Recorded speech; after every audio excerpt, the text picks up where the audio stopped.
నమ సర్వేభ్యః.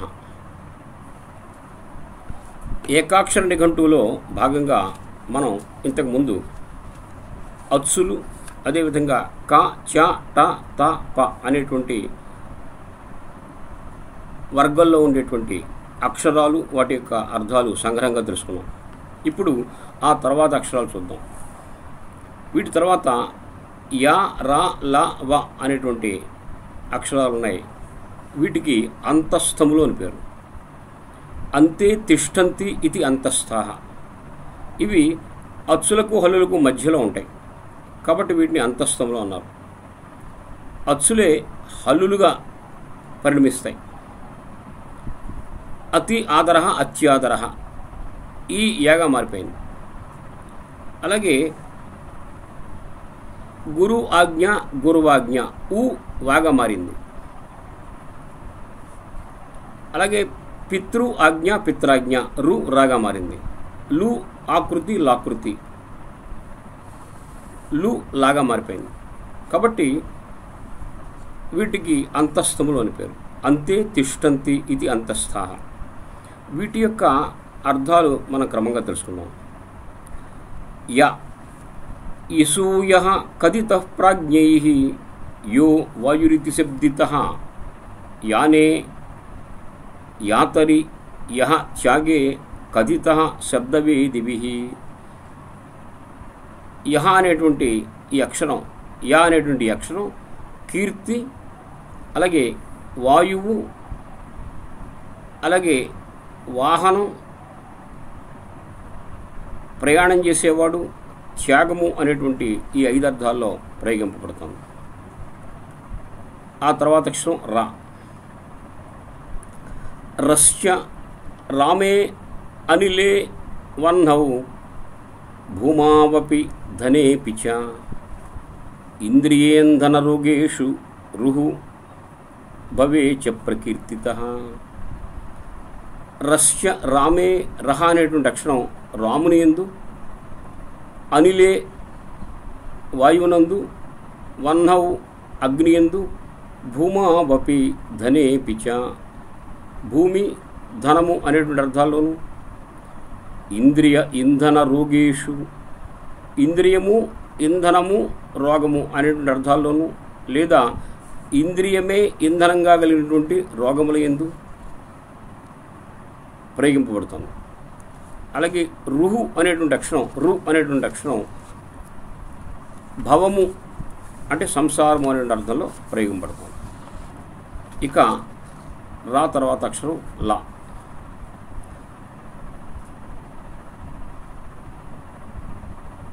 లో దీప్తౌ ధ్యాం లస్య భూమౌ భయే చ ఆహ్లాదనేపి చ లో వాతే లవణే లస్యాత్ లో దానే చ ప్రకీర్తితః. లా అనేటువంటి ఈ అక్షరం దీప్తౌ కాంతి, ధ్యా అంటే స్వర్గము, భూమౌ భూమి, భయే భయము, ఆహ్లాదనే ఆహ్లాదనము, వాతే వాయువు, లవణే లవణము, దానే దానే అంటే ఛేదించటం అనేటువంటి అర్థాల్లో చెప్పబడుతోంది. అలాగే ఈ ల అనేటువంటి అక్షరానికి మరికొన్ని అర్థాలు ఉన్నాయి. లహ శ్లేషే చ ఆశయే చైవ ప్రళయే సాధనేపి చ మానసే వరుణే చైవ లకారః సాంత్వనేపి చ. లహ శ్లేషే కలయిక అనేటువంటి అర్థంలో ఈ లకారం ప్రయోగింపబడుతుంది. ఆశయే అంటే అభిప్రాయము, ప్రళయే ప్రళయము, సాధనే సాధనము,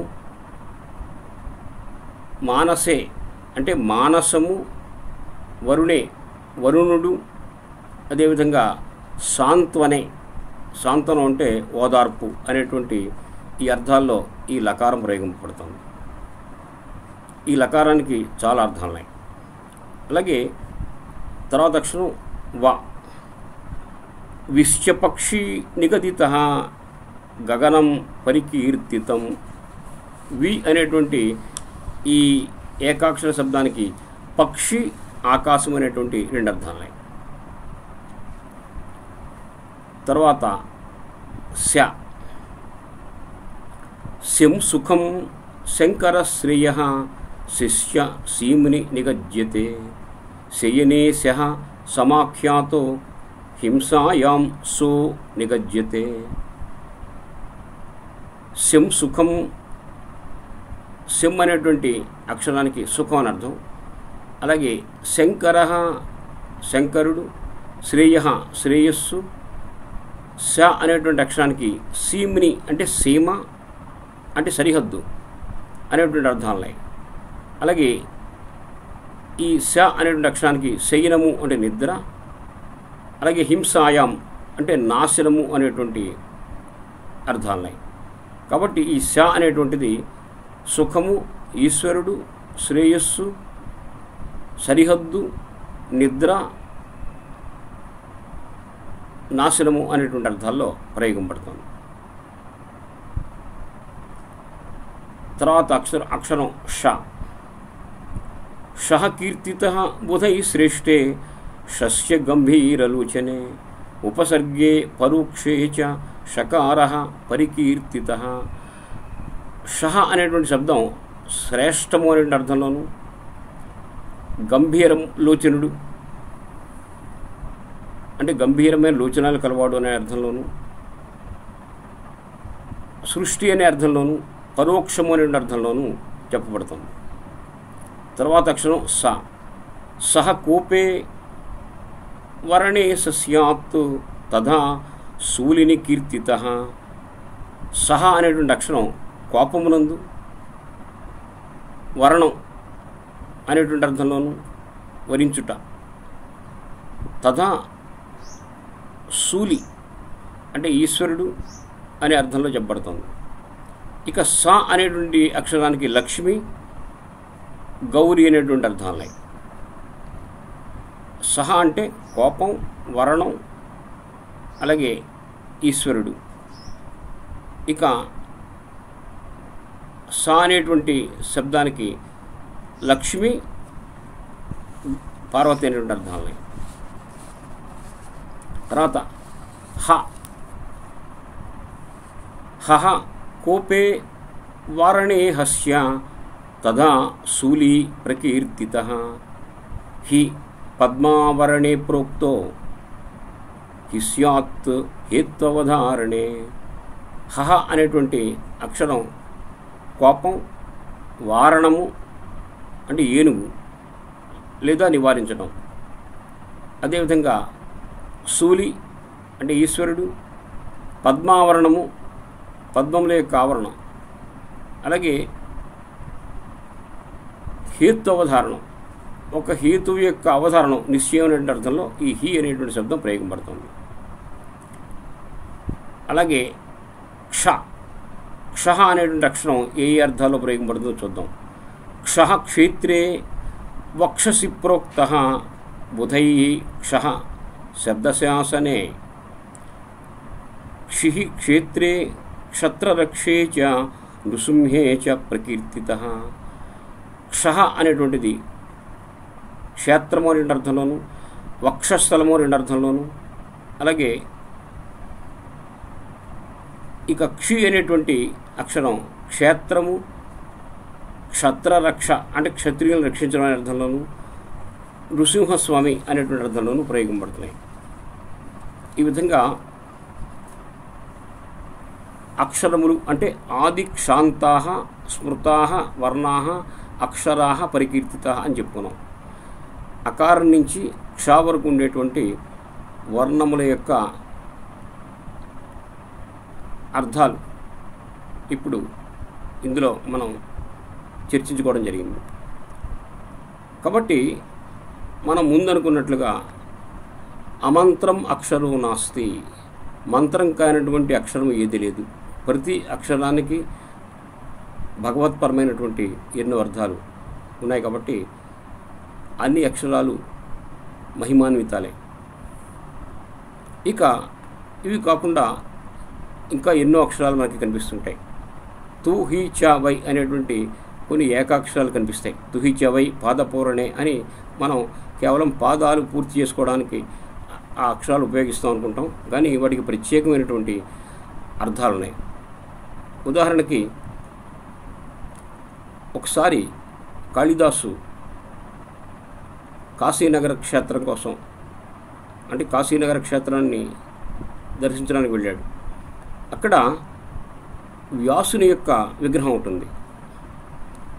ఆ వ్యాసుని యొక్క బొడ్డులో వేలు పెట్టి చకార కుక్షి అని ఆ వ్యాసుని ఆక్షేపించాడు. అంటే ఆ పొట్టలో చకారాలు ఉన్నాయని, అంటే చకారం అనేటువంటిది వ్యర్థమైనటువంటి పదంగా కాళిదాసు భావించాడు. వ్యాసుడు ప్రత్యక్షమై అలా ఎందుకు అంటున్నావు అన్నాడు. లేకపోతే ఏమిటి, ధర్మజస్య భీమస్య అర్జునస్య నకులస్య ఎన్ని చకారాలు వాడావు, నీ మహాభారతం అంతా కొన్ని లక్షల చకారాలు ఉన్నాయి, అందుకు నేను చకార కుక్షి అని ఆక్షేపించాను అని కాళిదాసు అన్నాడు. ఈ మాటలు అనడానికి ముందే కాళిదాసు యొక్క వేల బొడ్లో ఉండిపోయింది. ఎంత లాగినా రాలేదు. రాకపోయేటప్పటికి వ్యాస మహర్షిని ప్రార్థించాడు. ప్రార్థించి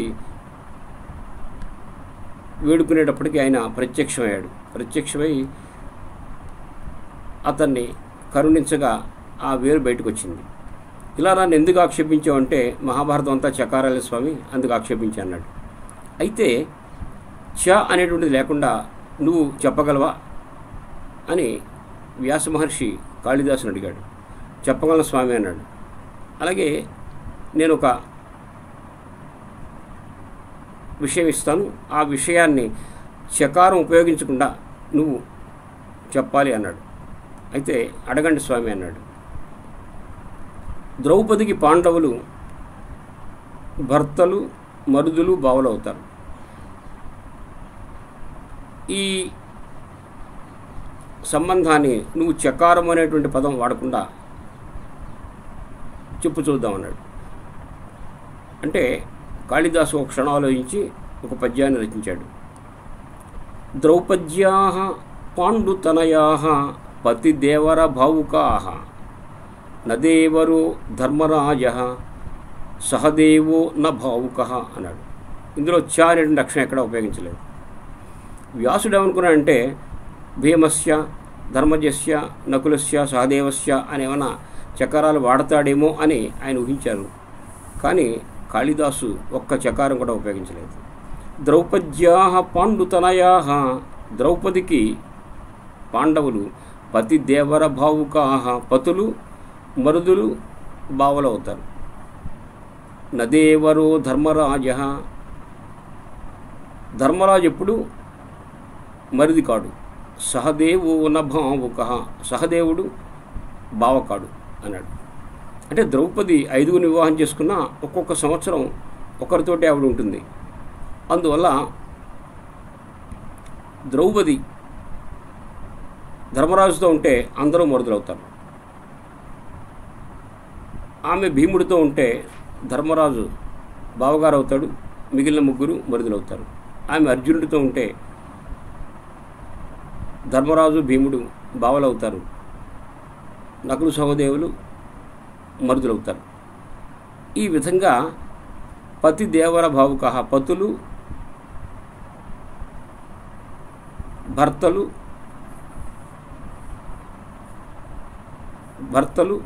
మరుదులు, బావలు అవుతారు.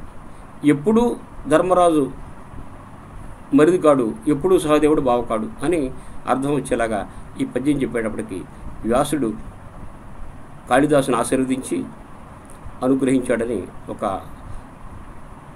ఐతిహ్యం మనకు వినిపిస్తూ ఉంటుంది. ఇది యథార్థమా కాదా అనేటువంటి విషయం పక్కన ఉంచితే ఒక అక్షరానికి ఎన్నో శక్తులు ఉన్నాయి అనేటువంటి విషయం మనకు అర్థమవుతుంది. కాబట్టి ఈ అక్షరం యొక్క స్వరూపం, దాని యొక్క స్వభావం తెలుసుకోవడానికి ఎన్నో నిఘంటువులు మీరు ఇంకా పరీక్షించి మిగిలినటువంటి అర్థాలు కూడా తెలుసుకోవాల్సిందిగా కోరుతూ నమస్కారం.